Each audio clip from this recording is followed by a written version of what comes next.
One of the teacher's main roles is to introduce or present and practice new language and to revise language that the students have met before by using grammatical and functions, vocabulary, and pronunciation. Although it is recognized that people learn languages in different ways, it seems that many people can learn languages more easily if they can perceive irregularities or patterns. Many of the patterns that students learn are particularly grammatical idioms. Once you have decided what structure to teach, the way you aid students understanding and practice the language can depend on a number of factors. Whether the structure is completely new. The less familiar the language idiom is, the more controlled practice you will need. Whether one or more structures are being presented, and whether or not they are being compared. The nature of the language. Whether the structure is more likely to be written or spoken. Approaches for presenting or revised language structures. It is important to remember that a variety of approaches is interesting and motivated for students. So, it's a good idea to try to vary the way you present and practice the language. Approaches. Texts. Adequate for intermediate levels. Provide a natural context for language exploration. Include short dialogues, reading texts, reports, news, songs, letters, etc.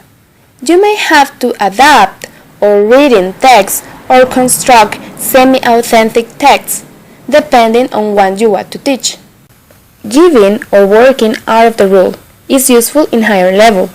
It refers as guide discover. You give students some examples for them to suggest the rule by themselves. If students are familiar with the target language, that will be very useful, but it can seem dry and not very easy to understand.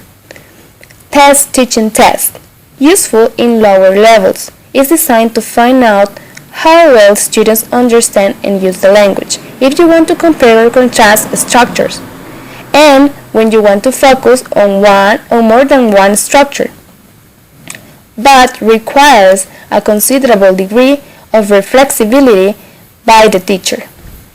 One example is asking students to take part in a role play or writing down a story. Students-based research, good for high student levels. Students are encouraged to make their own research into language areas with grammar reference books, but the students have to have access to some reference material. You also need to have the class over for a period of time. An example could be an oral presentation, written report, posters, etc. Inductive and deductive, useful for any kind of level. How can you check students have understood what is being presented? Visuals. To illustrate meaning, visuals can be used to check understanding. For example, students can be asked to choose the picture that best illustrates the meaning of a particular word or sentence. Timelines. Timelines are graphic ways of illustrate the use of tenses. Concept question. You ask students questions to check whether they understand the meaning of a language idiom. They should be simple and short. Ask students and spread around the class. It is not usually possible to ask all the students in the class. Translation. This is only possible with monolingual groups, particularly in lower levels. You can check students' understanding by asking them to translate words or sentences. However, is it dangerous for students to assume that a word-for-word translation is always available? Now that you learn how to teach grammar and functions, let's practice.